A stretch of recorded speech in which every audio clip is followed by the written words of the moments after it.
Well, you found the right place, so that's good. And we can move on. Yep. Right. So, this is Carole. You want to know Carole. She's an MVP. She used to do Java. It's okay, we still like her. Her life is mostly filled with the letter C, apart from tea. She likes tea, not coffee. Otherwise, Carole, cake, code, it goes on and on. She's a back-end developer, and yeah, she's fantastic, as you will find out. Thank you. Very awkward. That's my job. This is Doug. Hands up if you already know Doug. Hands up if Doug done your training. Yeah. If we ask that in the room later, I'm pretty sure like half of the room will put their hands up. Doug is a lifetime MVP. Yeah. And hides behind the camera, and that's his way of getting to know you. So if you see Doug around the venue, smile. You'll have a new Twitter profile picture. And Doug has been doing Umbraco for 13 years, did you say? Yeah. Yeah. Your 8th Codegarden?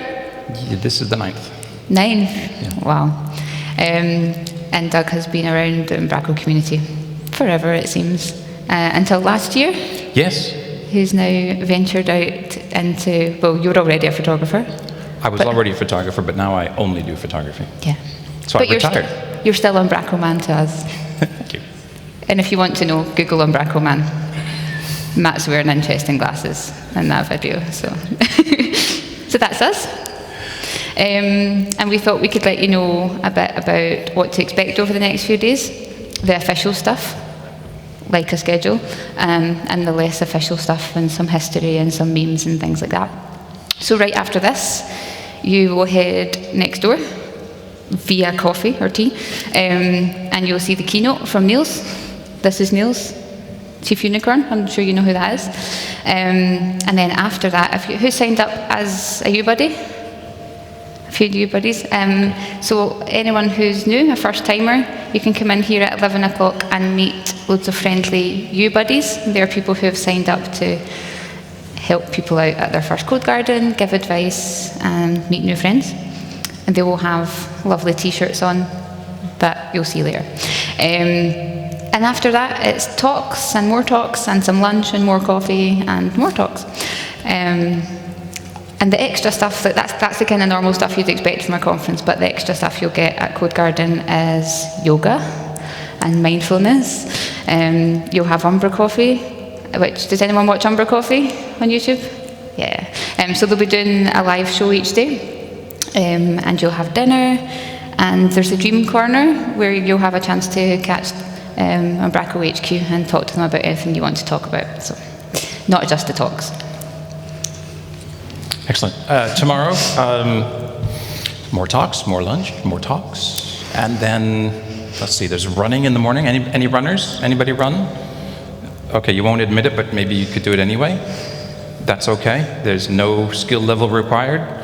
Just a desire to get out, and that's a great thing. Carole's one of the runners. Dream Corner, yoga, mindfulness, more broadcasts. Fantastic dinner, and then bingo. Anybody heard about bingo? It's a little hard to explain, but we're going to try anyway. So wait for that, and yeah. And Friday's a little bit different. There's no talks. There's like one kind of talk, which is all the folks from the community that were and HQ that were at the retreat. We'll give you an update from the retreat, what we got up to, what we worked on, and that will hopefully inform some of the discussions that we have in the open space. And the open space is what we all make it. It's smaller conversations rather than someone up presenting, giving a talk, and it's where you can learn from everyone, but also give your opinion and thoughts on where Umbraco's going to. So I would definitely stick around for Friday. There's the open spaces, there's the usual runners and mindfulness and Umbra Coffee, and there's lots of hugs, because that's when we have to say goodbye and go home. And yeah, I think I remember from my first Codegarden on the Wednesday thinking, who are all those people and why are they all hugging? And then by the Friday I was like, I'll bring it in. So yeah, definitely stick around for Friday. Super. So we thought that there is so much stuff that you will hear the regulars talking about, because it turns out that once you've come to Codegarden, you will keep coming back again and again, and you'll start having a history of what's gone on, and you'll say, oh, remember the time when, but you weren't there for some of that. So we're going to have a sort of a random collection of topics to try to explain, so that when you hear people talking about these things, you'll have some idea. You'll become an insider, even from the start. So we have a randomizer that's supposed to be playing sound, but it's not. So it's okay. Imagine it's doing a ticking that we can then have. We'll try and let you know what each of these items are. Yeah. Contest us. So yeah, first. Yeah. Carole, what was your first Codegarden like? It was here, so it was in this venue. The first year it was in this venue, 2016. There was that many people, which was loads, but I think not compared to this year. And the very start of my first Codegarden, some guy called Doug came up on stage and done a big good morning, which you'll find out a bit more about later when Doug explains the high five thing. Yeah, and straight away we had to stand up, look at someone, a stranger, tell them something about yourself, and I was freaking out. But after that, I realised it's fine. You can talk to anyone. I was really, really nervous when I first came along, and found out that that's fine too. And yeah, I left with a bunch of new friends, a wee bit more confidence, and so much knowledge on Umbraco that I don't think you could get just from rewatching the videos, because it's more about the conversations that you have in between. And I've been back for CG 17, 18, and now 19. When was your first Codegarden? Oh, now it's making sounds. Effects. Sort of. It's okay. Right, here we go. So this was my first Codegarden, 2008. This is a photo of pretty much everybody. And half the people in that picture you will see today and tomorrow, because, as I said, you just keep coming back. It was my first time in Europe. I had great concerns that people wouldn't understand English, that I would get lost, that I would make a complete fool of myself, that people would realize I am not a coder. My policy is I will start Visual Studio only if I have to. And that made me feel very insecure. If people find out that that's the case, they won't like me or something. And what I found was that that was not true. Everyone was super nice. I had questions, and I was able to get them answered, because, can you help me with this? No, I don't know that, but I know somebody who does know that. And that's how you do it. You just ask. And everybody is super nice. So that, if you're feeling a little unsure, just be yourself, and that's the best way.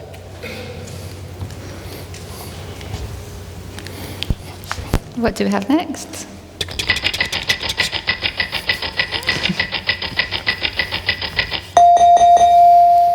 Umbraco lingo. Okay, so I've got this one. Let's see if I can do it. Tack is thank you, I think, or super tack is when you really want to say thank you. Pair is one of the two founders, is that right? Yeah, he was Niels' business partner for years. Yeah, so Per was at the first couple of Codegardens that I was here, but he isn't with Umbraco now, but it's still part of the community, because do you ever get to leave, Doug? No, you never get to leave. Doug tried to leave and we wouldn't let him. Skål is cheers, so if you get a beer, someone will shout skål at you, it's okay. Or super skål, because you're getting a theme, right? Niels, who we've already introduced earlier, he's the Chief Unicorn, and you'll get to know him at the keynote. MVPs are the folks in the community that have been working really hard and sharing knowledge and friendliness with everyone else. Most valuable people? People. Yeah, cool. Headless. Has anyone heard of Headless? Umbraco Headless? Yeah. is your content when it's through an API or with no specific. It doesn't need to be the usual Razor front end. I've done super tack. I'm getting ahead of myself. That's okay. The Offendo bag was a few years ago at Codegarden at Bingo. We'll get to Bingo. But Bingo, sometimes you might need an Offendo bag. If it all gets a bit much, you just put it over your head and close your eyes.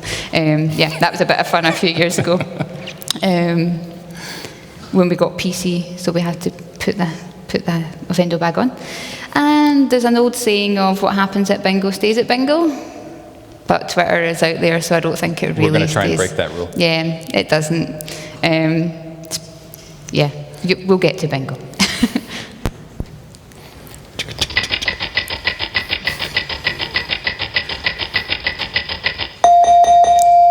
Right, so you may wonder what this Umbraco word is, where did it come from, what's it mean, all that. Years ago, even before I got started, Niels was working at an agency in Copenhagen. They had a CMS of sorts, and it was terrible. So like so many developers, he said, I could do better than that, and he did. And so the first version was written in Visual Basic with COM objects. That's vintage material. And it had no name. The agency liked it, so they started using it for their projects. Some of Niels's buddies at other agencies started using it, and it needed a name. And Niels started thinking about how, if you go to a store, you're going to buy a bookcase or something. It comes packed flat, and you've got all the pieces, and the pieces are just like your website. You've got databases and users and HTML and CSS and templates and content, and you've got all these pieces you need to bring together. But most web stuff is done in a very, shall we say, enterprise way, overly complex for no particularly good reason, except you can do it that way. And Niels thought it should be much simpler than that. So when you buy furniture, you've got that little tool that takes those individual pieces and turns it into something really useful. But without that tool, you've got nothing. So he wanted a CMS that was like that tool. Well, it turns out in Danish, that tool is an Umbraco. And so that's what he called the CMS. Only it turns out he spelled it wrong, because that's not how you spell an Umbraco. That's not really a hex key or an Allen key in Danish. In Danish, it would be with an N and a K. Now, to even Danish ears, it sounds exactly the same, because you probably learned that in Danish you mumble a lot. So it turns out that as he found out that he had spelled it wrong when one of the very first reviews of the Umbraco CMS was printed. Back in those days, you had magazines that talked about, the trade rags. And the reviewer said something like, if I were going to pick a CMS, it wouldn't be one that has a typo in the name. Now just imagine that were you. How would you respond to that? I know I would start saying things like, no, this was on purpose.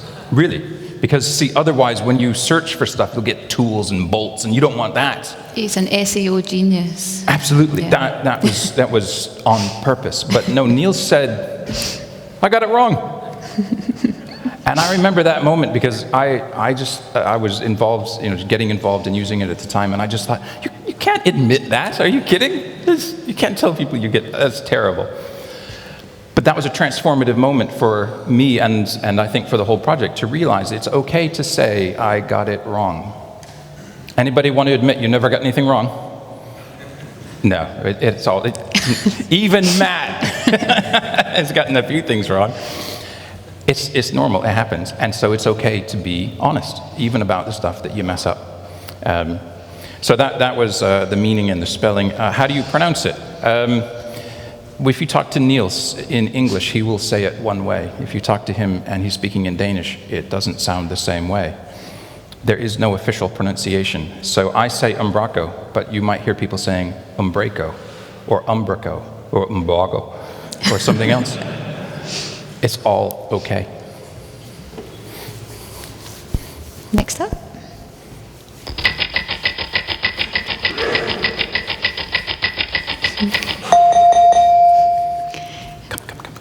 Fun, Matt.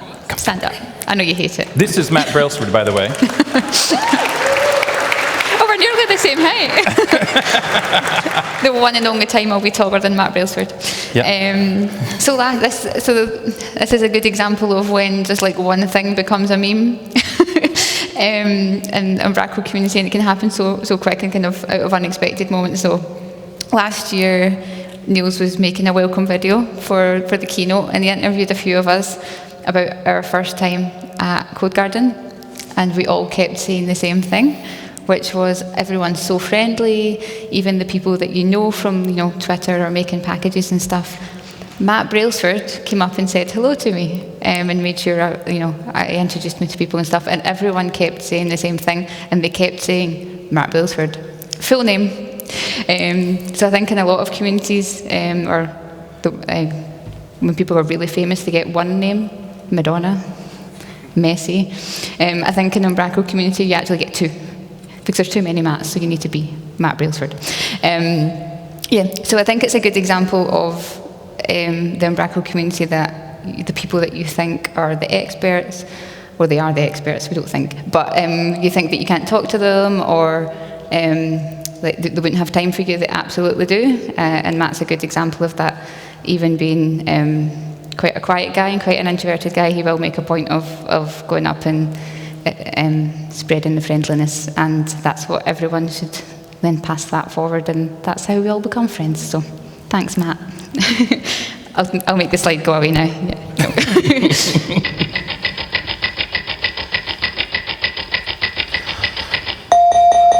Right, Ola Erling.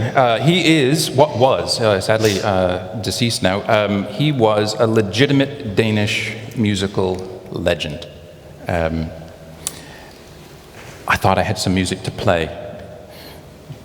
That's okay. If you haven't heard it, do a little Googling, Spotify, YouTube. It's something special. And it started out, there are prizes that are given out at bingo and things like that. And in 2008, one of the prizes was some CDs from Ola Erling. And it's, well, if you've heard it, it's not the stuff you'll play at home, probably, if I'm honest. But he was famous, and so it was sort of a joke gift. It's just that it turned out that we all kind of liked it just a little bit, in that kind of awkward sort of way.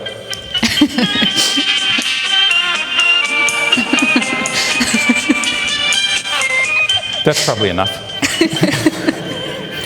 He does all the hits, of his day and beyond. So it's special.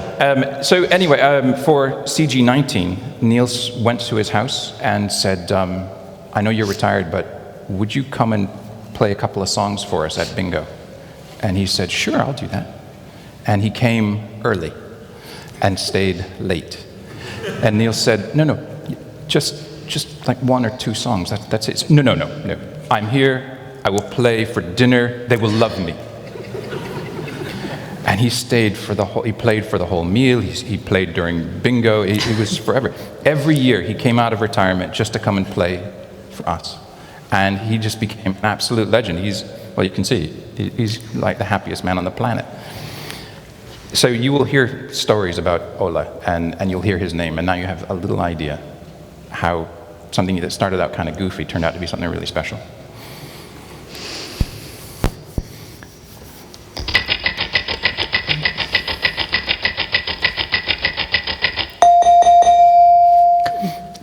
So this one is about how, hopefully before Codegarden, but definitely after Codegarden, you can stay in touch with everyone that you meet. There's the community Slack. Does anyone use this community Slack? Awesome. If you don't know about it, ask someone. They'll point you towards it. Twitter. There's quite a lot of activity on Twitter, either useful stuff like what talks are where, or just these silly memes that we're going through. It's a good way to get to know people. It was good before my first Codegarden, so at least when I turned up, I at least knew the faces, unless it's like a cartoon is the Twitter picture, which is always really helpful. Our Umbraco, so if you hear lots of people saying our, different ways, some like the English people say it like our, that's a good place to get help and to get general information about Umbraco community. There are lots of blogs that you'll be able to keep up with. There's a list of those on our. Please write your own, like, when you go home. Yeah. Just write down your experience of what Codegarden was. People will want to know, and they will find it later when they're the first timer. So I think that was like the first blog post I wrote that wasn't a hello world. So yeah, definitely do that. Everyone will be really friendly and share it, and it's a good first way to either do your first talk at a meetup, was what happened at Codegarden, or write a blog. Local meetups, has anyone been to a local Umbraco meetup? A few?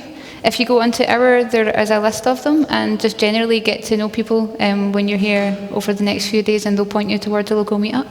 If there isn't one, you can organise one, and you can talk to Ella. Is she here? She will be here.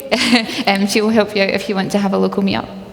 And there's worldwide festivals, so we come here every year, but we can't wait a whole year to see each other. So there are festivals all around the world: Australia, America, the UK, Codegarden,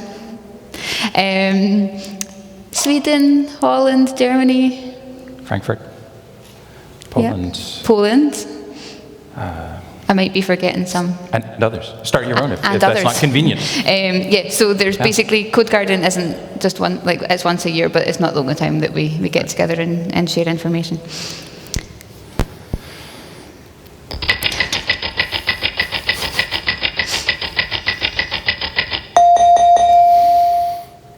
The logos, right. You've got this one. I've got this one. Okay. So you remember that Umbraco is almost the Danish word for a hex key. And so you will find the hex logo. It was the original logo. It is extraordinarily rare. If you see one, I mean, really rare. But keep on the lookout, because you just might. Then it went on to become the friendly CMS, and it had wings. And you'll probably see a few of those kicking around. And now the logo you're all familiar with, and in recent years, coloring that logo in a variety of the corporate colors. So yeah, keep a lookout for the old one.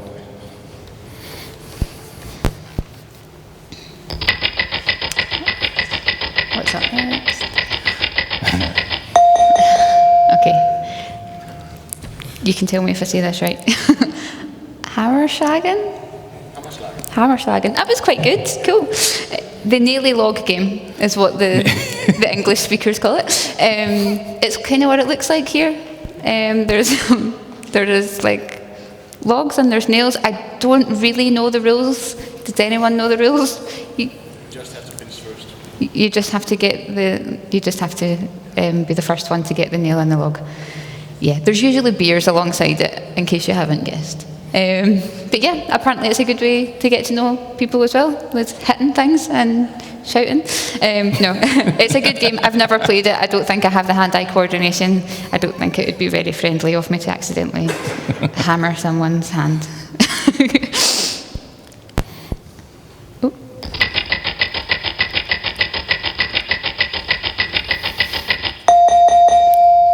Right, so the friendly CMS. That was the name given to Umbraco, but it's also not just trying to take the pieces of a website and bring them together in a nice, easy way to use. But it's also the community. So the product is great, but the people make it so much better. And how can I put this? This is not Stack Overflow. No one's going to say, why did you want to do that? I'm sorry, you didn't ask your question in the proper format. It's none of that. The only reason you're asking a question is because you don't know. So you ask the question awkwardly, because you don't know. That's the whole idea, isn't it? And it's okay. I remember my very first question. I lurked for months. My first website with Umbraco was terrible. I learned eventually, but the first one was awful, and partly because I didn't dare ask anybody anything. If I ask, they'll know that I don't know anything. That's just admitting it, isn't it? I don't want to be known as that person. And so I just waited for someone else to ask the question I wanted to know it, and they never did, oddly enough. So eventually I had to ask a question, and one of the luminaries wrote back, Casper's, and I read the answer, and he used words like just and simply. Just do this and some other things, and then it will simply work. And I read it a couple of times, and I realized I understood every word, but I didn't know what he meant. So now I've got a real dilemma. Do I admit? Do I say thank you very much? That was really helpful, and still not have an answer? Or do I say, yeah, I really am as dumb as that, and could you please explain? Well, I did the second, and he wrote back, because of time changes, it was the next day, which was really sort of, you know how you get tight about these moments. And he said, I'm sorry, I had to go get my kid at nursery, and so I just had to rush out, but I wanted to give you an answer, but that was unfair. I wrote as though you knew everything I know. And why would anybody know all the stuff I know? He wrote huge chunks of the original version 2 software. Let me explain. And he wrote, it was like a chapter out of a book on how to use Umbraco. This is what you do. This is where you click. And a lot of why. Why did this fit with this piece over there? Nobody made me feel stupid. No, they could have. And that is the mentality and the ethos, the nature of Umbraco everywhere. It's on the forums, it's on Twitter, it's in person. So never, ever be afraid to ask a question, because people really are genuinely friendly. Does anybody doubt that? Yeah, I know, you won't say yes to that, will you? It's true. Next one.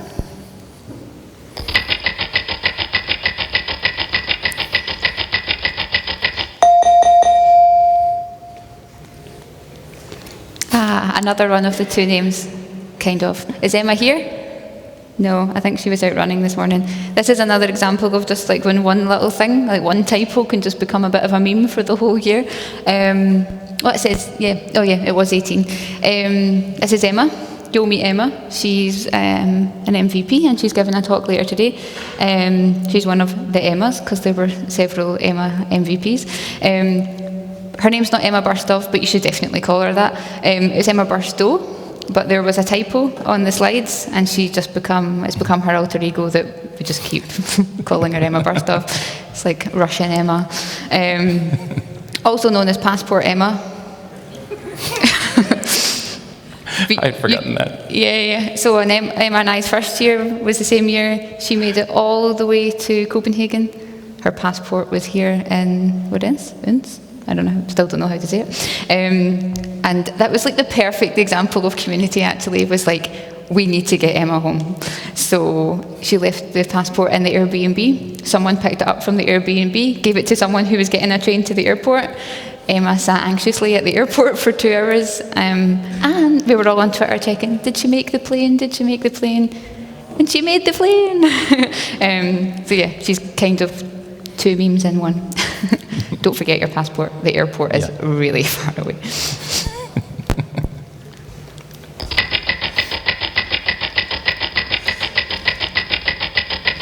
High five, you rock. So back in 2011, before the keynote, there was the Chief Happiness Officer, Alex, came and gave sort of a warm-up to the whole thing. And it introduced the H5YR hashtag. The general idea is that if you want to have really good results, you need to have good relationships. These 2 things go hand in hand. Trying to do it on your own is like my first website when I didn't dare ask a question. It's really not going to work out very well. So get to know the people, and everything gets a lot better. Yeah, but how do you get to know people? And so he had us do this exercise. It was a level 5 good morning. Level 0 is there is no good morning. And you know those people at the office, right? And then the level 1, maybe you sort of glance or grunt. But anyway, you work up to a level 5, which includes 5 things. You find someone, hi Carole. You make eye contact. You say hi, or something like that. And then you share a little something. Now, this something doesn't have to be, your great dreams for life and, how you're coming along. You could. It could just, did you get any sleep? Did you find the place okay? Is the bed comfortable? Anything. Share something, just a little bit of your life with them, and they share with you. And then, because let's be honest, that's not the easiest, most comfortable thing. If I said, let's all do that right now, anybody saying, oh, I'm not doing that? Yeah, a few probably. And, but we all did, and it was really great. And at the end, you give, high five, you rock! To recognize that it's really not, that's actually something kind of special. And so this idea, because most of us don't work, you know, we get together from time to time, but we're not together all the time. So it's very hard to give a, you rock. So the hashtag H5YR, high five, you rock, you'll see it all over the place. Please use it. You will hear more about high five, you rock, but that's the background to that whole thing. Be prepared for high fives. Your hand will hurt at a certain point. They should sting a little bit, Yeah. okay? But if you break that blood vessel right here, you've done it too much.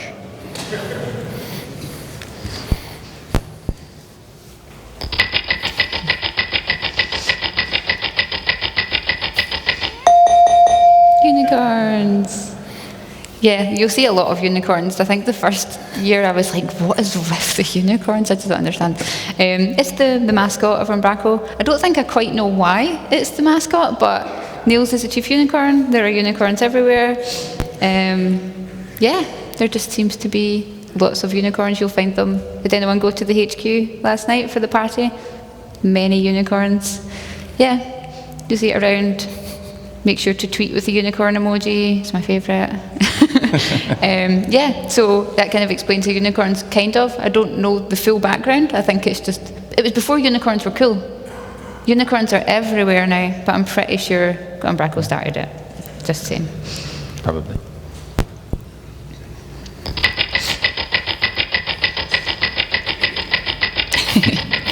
Right, so more memes. So this is Pete Duncanson. Pete, are you here? No, you will.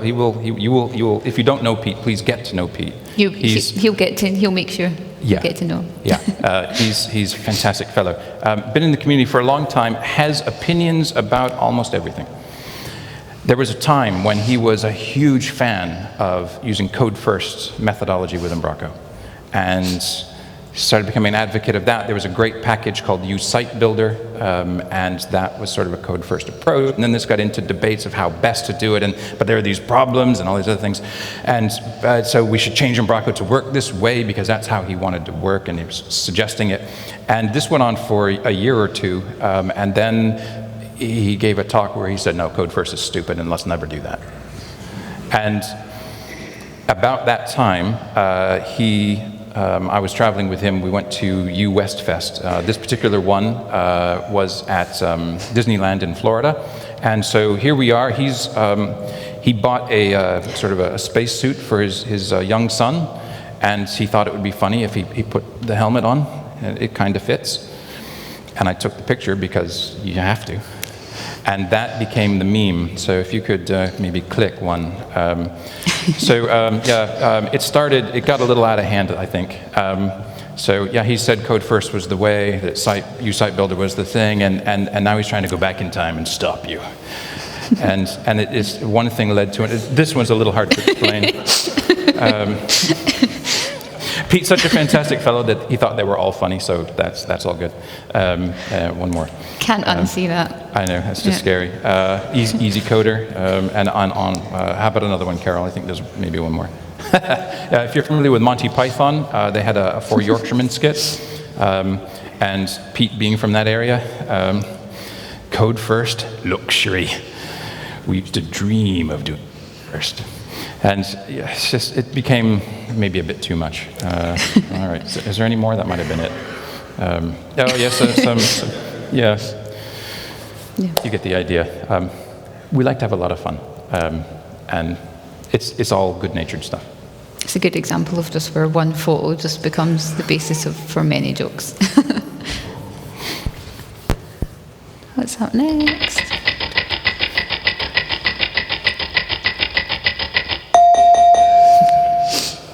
That was a good. Did you do that effect? That was good. Yeah. 2017, I think. Was it 2017? So we'll get to bingo. We keep saying that, but we will. Prizes are a bit weird, or just like something that the HQ find really funny. They'd be like, "What is the most difficult thing we can give to someone that they could have to get home?" So the prize one year was this lovely rover. It didn't look like this at first. But so bingo happens, and then there's a bit of a party. I tend to go home.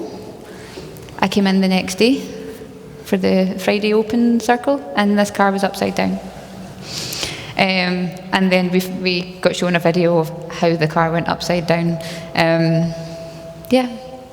I wasn't here, so I can't give the full example, but it's one of those things that's just become a meme. There was hoodies with it on last year, and if you hear anyone talking about the car flip, then this is why. Yeah, you maybe don't want to win a bingo prize. They mix it up, so some of them are really good, and some of them are like this, or a bouncy castle that's really big, and you don't have a garden. Yeah, that was tricky, wasn't it? The bouncy castle. The ice sculpture was a good one. Yeah. Any other? Well, we've got a few we can talk about. Yeah.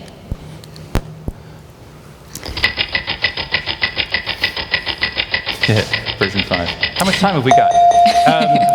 So I'll make it kind of quick. You may have heard of version 5, or you might have glanced through the history of the versions and noted that version 5 is kind of missing. Version 5 did live for a short period of time. It was going to be the all-new MVC version of what was the amazing version 4.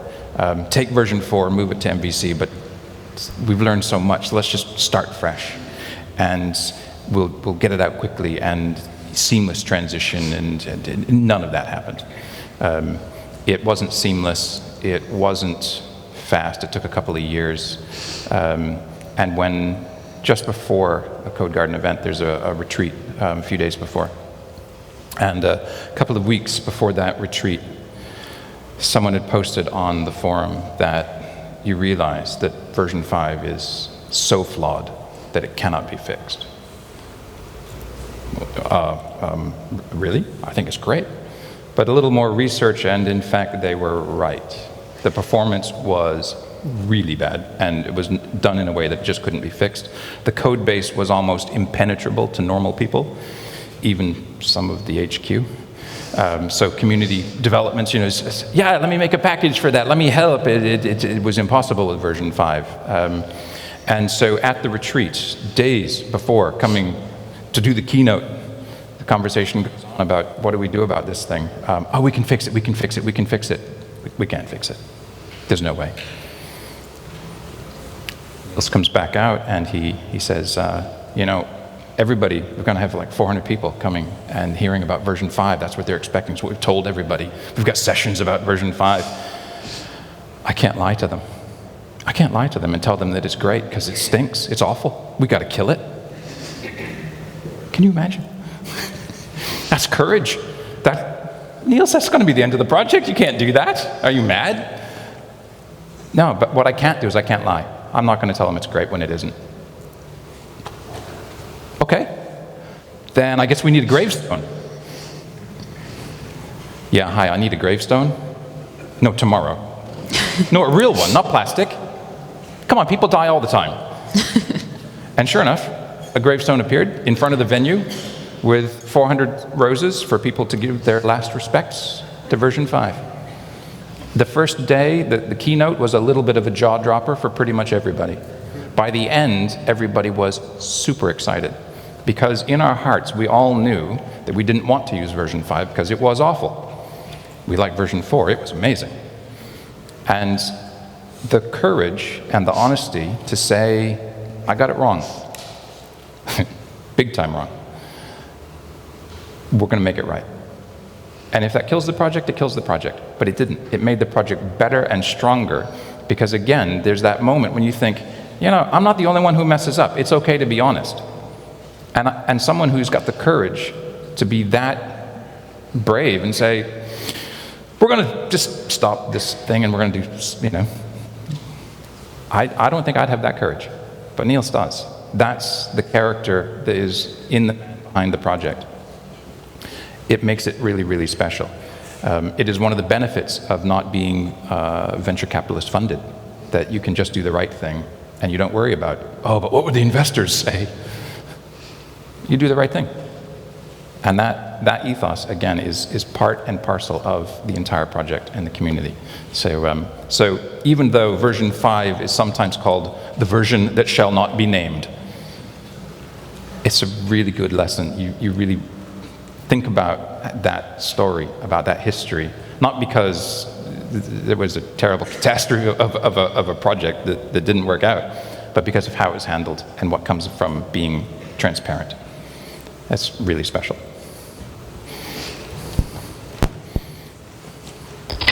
How are we doing on time? Does anybody know? We need to go fast. Faster. I've got this one. Yeah. Okay. The non-drinker. The non-drinker. Cool. The official cocktail of Umbraco? Yeah. Main Negroni. ingredient being Campari? There's a Campari meeting room at HQ, is that right? I think so. Yeah. Awesome. Cool. I'll skip past that one. We need to go quick. We're moving on.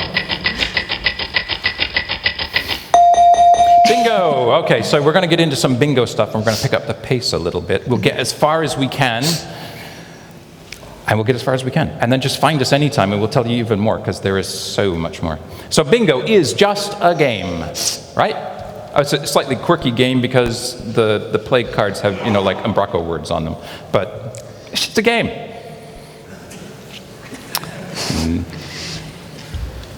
Yeah. Right. So let's see. So back in the old days.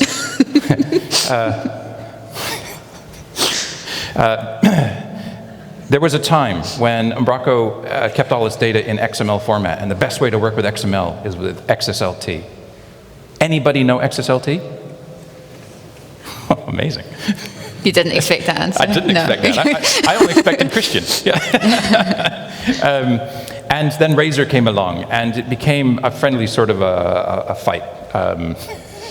And the question was, how do we resolve which is the better way to do it?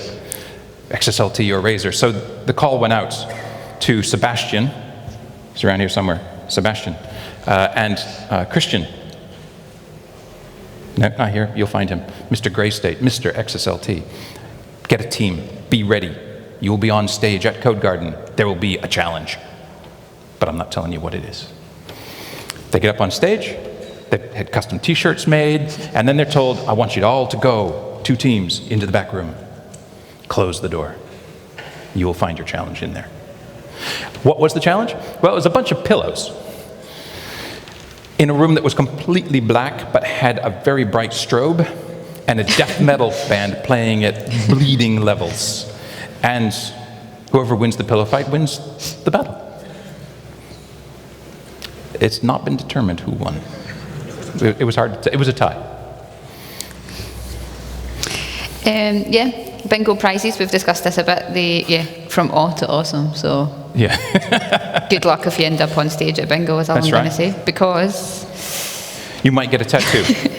Yeah, so one of the prizes, unbeknownst to anyone, is there was a tattoo artist on stage, and it turns out if you're a tattoo artist, I don't know these things, but I'm told that if you're a tattoo artist, you pick a part and you practice on yourself, because you need to know if you're doing it right, and the best way to know is to do it for yourself. So there's a tattoo artist on stage, and they're getting this lovely tattoo live on stage while bingo's going on, which is a little weird, I'll admit. And then when you get bingo, first one on stage wins. Sit close, I'll just mention that. Sit close. First one on stage wins. Fellow wins, he comes up on stage. Woo-hoo, I won. I never win anything. This is so great. Oh, this is awesome. And you have won a tattoo. His face drops and he says, my wife won't let me do that. I can't do that. Very sharp fellow, very quick. He says, I tell you what, it can be expensive to get here, particularly if you travel from some distance. So let's raffle off the tattoo. Someone's getting a tattoo, and we'll take all that money and give it to someone next year so that they can come. Fantastic. The bidding starts going, and it's going, and it's going. And I don't remember exactly how it worked, but my memory says that at some point the price got just a little bit high, and someone in the back, Bob Beatty Barr, Mr. Boot Numlock, hopefully he's going to be here, a legend in the community. He yells out from the back, I really want it, but I can't afford this, and my wife will love it. Well, what do? For Bob! And the price goes up. For Bob! And the price goes up, and it keeps going up, and eventually it stops. And we think that's sort of the end of it, until Bob comes back with the tattoo. And we all thought, are you crazy? What's going to happen when he gets home?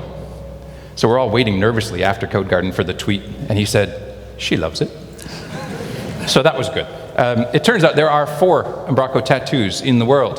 the tattoo artist, Bob, which is also that one up there. And here are the 3 tattoos all together. Any tattoos here today? Anyone interested in getting a tattoo?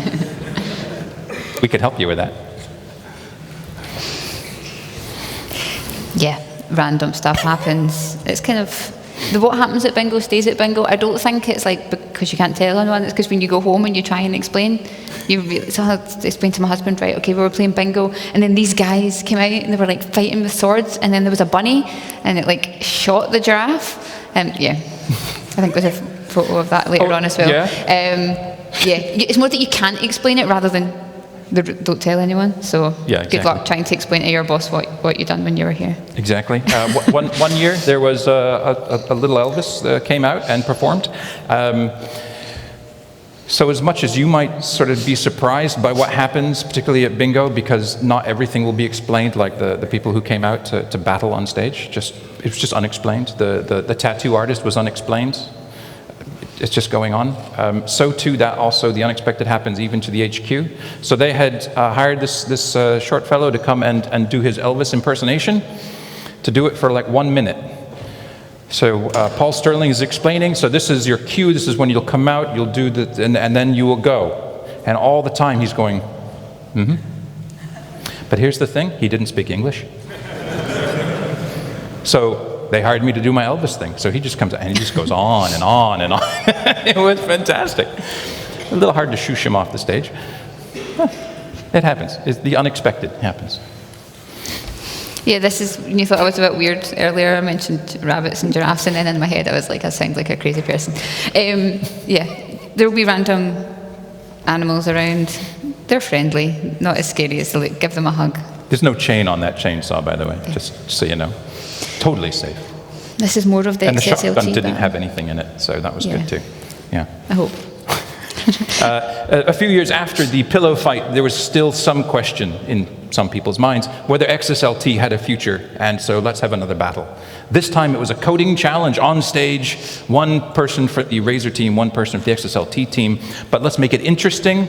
We'll put electric shock bands on each of your arms, and from time to time they will go off, just to add interest. Now, if I'm honest, Ravi, the control his may have gone off a little too often. A lot. Okay, a lot too often. And that's Bob in the background. That's the guy with the tattoo. This is Bob. This is Mr. Tattoo in the background. Yeah. Poor Ravi. If you see Ravi, is Ravi here? No, give him a hug. Yeah, he's probably still in pain from that. So some last stuff, like I mentioned, if you want to get in on some of this random fun, you could make sure to check out Twitter with the hashtags there.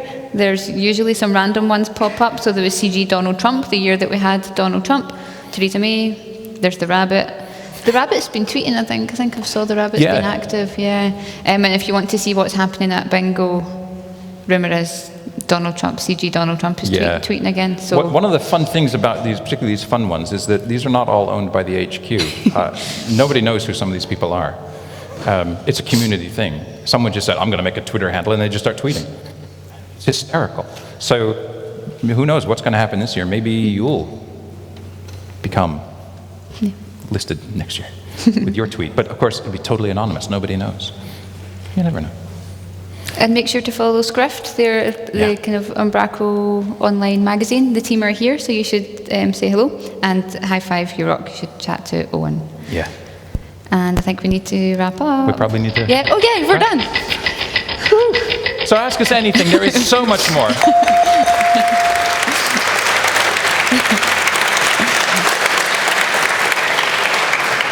But the really big message as you head off to the keynote with Niels in the main room is just be yourself. If you're feeling uncomfortable, that's okay. You can admit that. If you have questions, ask people. No one will bite. Have a great time. Have fun. High five. You rock.